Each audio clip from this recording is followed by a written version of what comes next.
ಮುಂಜಾನೆಯಲ್ಲಿ ದೇವರು ಹೇಳ್ತಿದ್ದಾರೆ ಏನಂದ್ರೆ ಮಿಥ್ಯಾನ್ಯರಿಗೆ ನಿನ್ನ ಮೇಲೆ ಕೊಟ್ಟಿರತಕ್ಕಂಥ ಸಮಯ ಅದು ಮುಗಿದಿದೆ ಎಂಬುದಾಗಿ.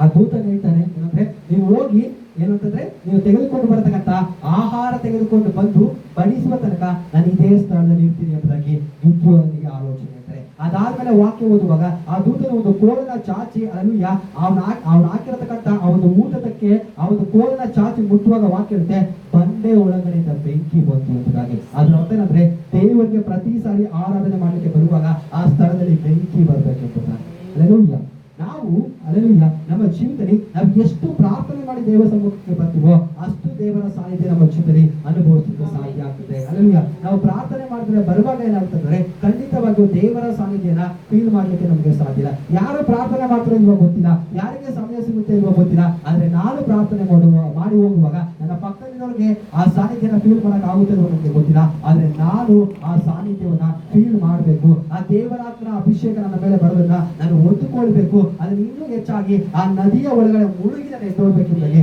ದಾಹವುಳ್ಳವರಾಗಿ ಯಾರು ನಿದ್ರೆನ ಬಿಟ್ಟು ಮುಂಚಾನೆ ಪ್ರಾರ್ಥನೆ ಮಾಡಿ ಬರ್ತಾರೋ ಖಂಡಿತವಾಗಿಯೂ ಅವರ ಜೀವನದಲ್ಲಿ ದೇವರು ಗಿದ್ಯೋನಿಗೆ ತೋರಿಸಿದ ಹಾಗೆ ಶುಭದ ಸೂಚನೆಗಳನ್ನ ತೋರಿಸ್ತಾರೆ. ಪ್ರತಿ ಸಾರಿ ಎಲ್ಲಿ ಆರಾಧನೆ ಮಾಡಕ್ ಹೋದ್ರು ಕೂಡ ಅಲ್ಲೇನಾಗ್ಬೇಕಂತಂದ್ರೆ ಆ ದೂತನು ಅದಕ್ಕೆ ಕೋಲಿಂದ ಮುಟ್ಟುವಾಗ ಗಿದ್ಯೋನನ ಆಹಾರದ ಮೇಲೆ ಬೆಂಕಿ ಒತ್ತಿ ಉಳಿಯಿತು ಎಂಬುದಾಗಿ. ಎಲ್ಲೇ ಆರಾಧನೆ ಮಾಡಿದ್ರು ಅದು ಕುಟುಂಬ ಪ್ರಾರ್ಥನೆ ಆಗಿದ್ರು, ಸಭಾ ಆರಾಧನೆ ಆಗಿದ್ರು, ಉಪವಾಸ ಪ್ರಾರ್ಥನೆಗಳಾಗಿದ್ರು, ಏನೇ ಆಗಿದ್ರು ಸರಿ ಅಲ್ಲಿ ಬೆಂಕಿ ಹೊತ್ಕೊಳ್ಬೇಕು, ಅಲ್ಲಿ ಪರಿಶುದ್ಧಾತ್ಮನ ಸಾನ್ನಿಧ್ಯ ಬರಬೇಕು. ಅಲ್ಲೂಯ್ಯ ಕ್ರೈಸ್ತರಲ್ಲಿ ಒಂದು ಕೂಟದ ಜನರಿಗೆ ಬೆಂಕಿ ಅಂದ್ರೆ ಬಹಳವಾಗಿ ಭಯ. ಅವರು ಬೆಂಕಿ ಅಂತಂದ್ರೆ ಪಾತಾಳದಲ್ಲಿ ಅಥವಾ ಪರಲೋಕದಲ್ಲಿರ್ತಕ್ಕಂಥ ಬೆಂಕಿ ಎಂಬುದಾಗಿ ಅವರು ಅಂದ್ಕೊಂಡಿದ್ದಾರೆ. ಏನಂತಂದ್ರೆ ಆ ಬೆಂಕಿ ನಮ್ಮ ಮೇಲೆ ಬಿದ್ದರೆ ಖಂಡಿತವಾಗಿ ನಾವು ನಾಶವಾಗ್ತಿದ್ದಾಗ ಈ ಬೆಂಕಿ ಆ ಬೆಂಕಿ ಅಲ್ಲ.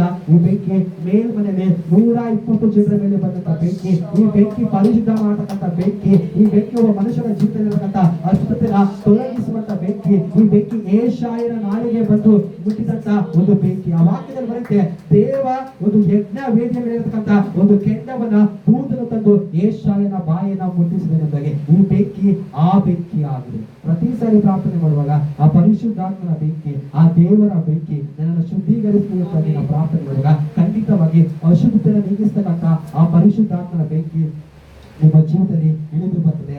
ಆತನಿಗೆ ಸಹಾಯ ಮಾಡ್ತಾರೆ. ಎಮೋಚನಗಳಲ್ಲಿ ದೇವರು ನಮ್ಗೆ ಹೇಳ್ತಾ ಬರ್ತಿರುವಂತಹ ವಿಷಯ ಅಂತಂದ್ರೆ ದೇವರು ನಮ್ಮ ಜೀವಿತಕ್ಕೆ ಒಳ್ಳೆಯದು ಆಗುತ್ತೆ ಎಂಬುದಾಗಿ ಆತನು ಶುಭದ ಸೂಚನೆಗಳನ್ನ ತೋರಿಸಲಿಕ್ಕೆ ಹೋಗ್ತಾ ಇದ್ದಾರೆ ಎಂಬುದಾಗಿ. ಮುಂದೆ ಹೋಗೋಣ.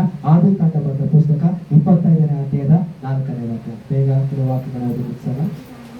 ಆದಿಕಾಂಡವು 25 ಅಧ್ಯಾಯ 4ನೇ ವಚನ. 25ನೇ ಅಧ್ಯಾಯದ 4ನೇ ವಾಕ್ಯ. ಆದಿಕಾಂಡ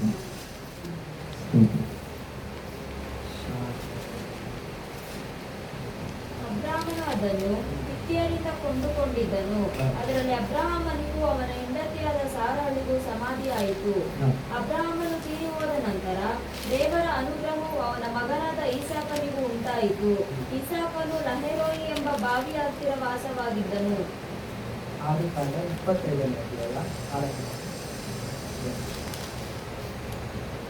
ಕೆಫೆರ್, ಹನೋಕ್, ಅಬೀದ, ಎಲ್ದಾಗ ಎಂಬಿವರು ಮಿದ್ಯಾಮಿನಿಂದ ಹುಟ್ಟಿದ್ದರು.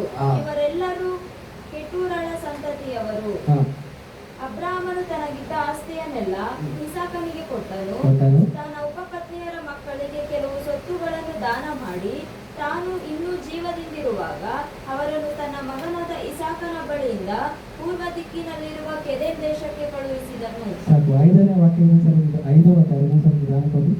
ಅಬ್ರಾಹ್ಮನು ತನಗಿದ್ದ ಆಸ್ತಿಯನ್ನೆಲ್ಲ ಇಸಾಕನಿಗೆ ಕೊಟ್ಟನು. ತನ್ನ ಉಪಪತ್ನಿಯರ ಮಕ್ಕಳಿಗೆ ಕೆಲವು ಸೊತ್ತುಗಳನ್ನು ದಾನ ಮಾಡಿ ತಾನು ಇನ್ನೂ ಜೀವದಿಂದಿರುವಾಗ ಅವರನ್ನು ತನ್ನ ಮಗನಾದ ಇಸಾಕನ ಬಳಿಯಿಂದ ಪೂರ್ವ ದಿಕ್ಕಿನಲ್ಲಿರುವ ಕೆದೆಮ್ ದೇಶಕ್ಕೆ ಕಳುಹಿಸಿದನು. ಅಲ್ಲೆಲೂಯಾ. ದಾಸಿಗಳ ಮಕ್ಕಳು ಏನಾಗ್ಬಂದ್ರೆ ನನ್ನ ಸ್ವಂತ ಮಗನ ಒಂದು ಜೀವಿತದಲ್ಲಿ ದಾಸಿಯ ಮಕ್ಕಳು ಏನಾಗ್ಬಂದ್ರೆ ಇರಬಾರದು ಎಂಬುದಾಗಿ ಅಬ್ರಹಾಂ ಅವರು ಆಲೋಚನೆ ಮಾಡಿ ಏನ್ ಮಾಡ್ತಾರೆ, ದಾಸಿಯ ಮಕ್ಕಳನ್ನ ಅಲ್ಲೆಲೂಯಾ ಸ್ವಂತ ಕುಲಪುತ್ರರಿಂದ ಏನ್ ಮಾಡ್ತಾರೆ ಅವರು ದೂರ ಮಾಡ್ತಾರೆ. ವಾರಸುದಾರರಿಂದ ಏನ್ ಮಾಡ್ತಾರೆ ಅಂತಂದ್ರೆ ಅವರು ದೂರ ಮಾಡ್ತಾರೆ. ಆ 5-6 ವಾಕ್ಯನ ಓದುವಾಗ ನೀವು ಗಮನಿಸ್ರಿ, ಅಬ್ರಹಾಮನು ತನಗಿದ್ದ ಆಸ್ತಿಯನ್ನ ಈಸಾಕನಿಗೆ ಮಾತ್ರ ಕೊಟ್ಟಂತೆ, ಆದ್ರೆ ಉಪಪತ್ನಿಯ ಮಕ್ಕಳಿಗೆ ಸೊತ್ತುಗಳನ್ನ ಮಾತ್ರನೇ ಅಲ್ಲೂಯ್ಯ ಉಪಪತ್ನಿಯ ಮಕ್ಕಳಿಗೆ ದಾನವನ್ನ ಮಾತ್ರನೇ ಕೊಟ್ಟರು ಎಂಬುದಾಗಿ. ಅದೇ 4ನೇ ವಾಕ್ಯದಿಂದ ಓದಿ ಬರುವಾಗ ಅಲ್ಲಿ ಒಂದು ಹೆಸರನ್ನ ಬರೀತಾರೆ. ಏನಂತಂದ್ರೆ ಮಿಥ್ಯಾನ್ಯರು ಎಂಬುದಾಗಿ ಹೆಸರು ಬರೀತಾರೆ. ಅಲ್ಲೂಯ್ಯ ಗಿದ್ಯೋನ ಜೀವಿತದಲ್ಲಿ ಶತ್ರುಗಳಾಗಿದ್ದಂತ ಈ ಮಿದ್ಯಾನ್ಯರು ಯಾರು ಅಂತಂದ್ರೆ ಅಬ್ರಹಾಮನ ಎರಡನೇ ಹೆಂಡತಿ ಕೆಟೋರಳ ಒಬ್ಬನಾಗಿದ್ದಾರಲ್ಲ, ಆ ಕೆಟೋರಳ ಸಂತತಿನೇ ಈ ಮಿದ್ಯಾನ್ಯರಾಗಿದ್ದಾರೆ. ಅಲ್ಲಲ್ಲ, ಈ ಮಿದ್ಯಾನ್ಯರು ಯಾರು ಅಂತ ಕೇಳುವಾಗ ಅಬ್ರಹಾಮನ ಎರಡನೇ ಹೆಂಡತಿಯ ಒಂದು ಕೆಟೋರಳ ಮಕ್ಕಳಾಗಿದ್ದಾರೆ. ಇವರಿಗೆ ಅಬ್ರಹಾಮನ ಏನನ್ನ ಕೊಟ್ಟಿಲ್ಲ ಅಂತಂದ್ರೆ ಸ್ವಂತ ಆಸ್ತಿಯನ್ನ ಕೊಟ್ಟಿಲ್ಲ, ಸ್ವಂತ ಆಸ್ತಿಯನ್ನ ಈಸಾಕನಿಗೆ ಕೊಟ್ಟಿದ್ದಾರೆ. ಆದ್ರೆ ಇವರಿಗೆ ಗಿಫ್ಟ್ಗಳನ್ನ ಕೊಟ್ಟಿದ್ದಾರೆ, ಇವರಿಗೆ ಉಡುಗೊರೆಗಳನ್ನ ಕೊಟ್ಟಿದ್ದಾರೆ, ಇವರಿಗೆ ದಾನವನ್ನ ಕೊಟ್ಟಿದ್ದಾರೆ. ಅಬ್ರಹಾಮನ ಕೈಯಿಂದ ದಾನನ ತೆಗೆದುಕೊಂಡಂತ ಉಪಪತ್ನಿಯ ಮಕ್ಕಳು ಮಿದ್ಯಾನ್ಯರು ಕಾಲಘಟ್ಟ ಚೇಂಜ್ ಆಗುವಾಗ, ಸಮಯ ಬದಲಾಗುವಾಗ, ಅಲ್ಲೂಯ್ಯ ಹೇಳಿದ್ರೆ ಅಬ್ರಹಾಮನಿಂದ ಆಸ್ತಿನ ತೆಗೆದುಕೊಂಡಿರ್ತಕ್ಕಂಥ ಇಸ್ರಾಯೇಲರಿಗೆ ವಿರುದ್ಧವಾಗಿ ಅವಕಾಶಗಳಿಗೆ ವಿರುದ್ಧವಾಗಿ ಏನ್ ಮಾಡ್ತಾರೆ ಅಂತಂದ್ರೆ ಇವರು ಅವಕಾಶಗಳನ್ನ ಅಡಿಮೆ ಮಾಡ್ಕೊಳ್ಳಿಕ್ಕೆ, ಅವಕಾಶಗಳನ್ನ ಗುಲಾಮರನ್ನಾಗಿ ಮಾಡಿಕೊಳ್ಳಿಕ್ಕೆ ಇಸ್ರಾಯೇಲರು ಬಿದ್ದನ್ನ ಮಿದ್ಯಾನ್ಯರು ಕೂಲಿಕ್ಕೆ ಬರ್ತಾ ಇದ್ದಾರೆ. ಅವರಿಗೆ ಅಬ್ರಹಾಮನು ಏನ್ ಕೊಟ್ಟಿಲ್ಲ ಅಂತಂದ್ರೆ ಅವರಿಗೆ ಅಬ್ರಹಾಮನು ದಾನಗಳ ಮಾತ್ರನೇ ಕೊಟ್ಟಿದ್ದಾರೆ. ಅಬ್ರಹಾಮನು ತನ್ನ ಸ್ವಂತ ಸ್ವತ್ತನ್ನ ಈಸಾಕನಿಗೆ ಮಾತ್ರನೇ ಕೊಟ್ಟಿದ್ದಾರೆ. ಆದ್ರೆ ಇವತ್ತು ಪರಿಸ್ಥಿತಿ ಏನಿದೆ ಅಂತಂದ್ರೆ ಅಬ್ರಹಾಮನು ತನ್ನ ಸ್ವಂತ ಮಗನಿಗೆ ಆಸ್ತಿ ಕೊಟ್ಟಿದ್ದಾರೆ, ಆದ್ರೆ ದಾನ ತೆಗೆದುಕೊಂಡವರು ಇವತ್ತು ಏನ್ ಮಾಡ್ತಿದ್ದಾರೆ ಅಂತಂದ್ರೆ ಅವಕಾಶಗಳಿಗೆ ವಿರುದ್ಧವಾಗಿ ಭೂಮಿ ಯಾರಿಗೆ ಸಂಬಂಧಪಟ್ಟಿದಂದ್ರೆ ಇಸ್ರಾಯೇಲರಿಗೆ ಸಂಬಂಧಪಟ್ಟಿದ್ದು, ಭೂಮಿ ಯಾರಿಗೆ ಸಂಬಂಧಪಟ್ಟಿದಂತಂದ್ರೆ ದೇವರ ಮಕ್ಕಳಿಗೆ ಸಂಬಂಧಪಟ್ಟಿದ್ದು. ಅದನ್ನ ಬಿಟ್ಬಿಟ್ಟು ಇದು ನನ್ನದು ಎಂಬುದಾಗಿ, ಇದು ನಮ್ಮದು ಎಂಬುದಾಗಿ ಅವಕಾಶಗಳಿಗೆ ವಿರುದ್ಧವಾಗಿ ಶತ್ರು ಹೋರಾಡ್ತಾರೆ. ಅಲ್ಲೆಲ್ಲೂಯ್ಯ. ಅಬ್ರಹಾಮನ ಕೈಯಿಂದ ಅವರು ದಾನ ತೆಗೆದುಕೊಂಡಿದ್ದಾರೆ, ಆದ್ರೆ ಕಾಲಘಟ್ಟ ಬದಲಾಗುವಾಗ ಏನ್ ಮಾಡ್ತಿದೆ ಅಂತಂದ್ರೆ ನಮ್ಮ ಕೈಯಿಂದ ಯಾರು ದಾನ ತೆಗೆದುಕೊಂಡಿದ್ದಾರೋ, ನಮ್ಮ ಕೈಯಿಂದ ಯಾರು ಭಿಕ್ಷಣ ತೆಗೆದುಕೊಂಡಿದ್ದಾರೋ ಅವರು ಇವತ್ತು ನಂದು ಎಂಬುದಾಗಿ ಆಲೋಚನೆ ಮಾಡ್ತಾರೆ. ಅಲ್ಲೆಲ್ಲೂಯ್ಯ. ಅಂತ ಒಂದು ಕಾರ್ಯಗಳನ್ನ, ಅಂತ ಒಂದು ಅಲ್ಲೂಯ್ಯ ದುಷ್ಟಶಕ್ತಿಗಳ ವಿರುದ್ಧವಾಗಿ ಪ್ರಾರ್ಥನೆಯಲ್ಲಿ ಹೋರಾಡುವಾಗ ಖಂಡಿತವಾಗಿಯೂ ದೇವರು ನಮಗೆ ಏನನ್ನ ಸ್ವತ್ತಾಗಿ ಕೊಟ್ಟಿದ್ದಾರೋ ಅದು ನಮ್ಮ ಕೈಯಿಂದ ಅವರ ಕೈಗೆ ಹೋಗದ ಹಾಗೆ ದೇವರು ಸಹಾಯ ಮಾಡ್ತಾರೆ. ಪ್ರಾರ್ಥನೆ ಅಲ್ಲೂಯ್ಯ. ಮಿದ್ಯಾನ್ಯರು ಏನ್ ಮಾಡ್ತಾರೆ ಅಂದ್ರೆ ಅಬ್ರಹಾಮನಿಂದ ದಾನಗಳ ತೆಗೆದುಕೊಂಡಿದ್ರೆ, ಆದ್ರೆ ಕಾಲಘಟ್ಟ ಬದಲಾಗುವಾಗ ಅವ್ರು ಏನ್ ಮಾಡ್ತಾರೆ ಅಂತಂದ್ರೆ ಅಲ್ಲೂಯ್ಯ ಅವಕಾಶಗಳಿಗೆ ವಿರುದ್ಧವಾಗಿ ಇಸ್ರಾಯೇಲರು ಬಿತ್ತಿದನ್ನ ಮಿದ್ಯಾನ್ಯರು ಕೂಲಿಕ್ಕೆ ಬರ್ತಿದ್ದಾರೆ. ಈ ಮುಂಚಾಣಗಳಲ್ಲಿ ದೇವರು ಹೇಳ್ತಾರೆ, ನೀವು ಬಿತ್ತಿದನ್ನ ನೀವು ಮಾತ್ರನೇ ಕೂಲಿಕ್ಕೆ ಆತನು ಸಹಾಯ ಮಾಡ್ತಾರೆ. ನೀವು ಏನನ್ನ ಬಿತ್ತಿದರೋ ಅಲ್ಲೂಯ್ಯ ಅದು ಶತ್ರು ತೆಗೆದುಕೊಂಡು ಹೋಗ್ಬಾರ್ದು.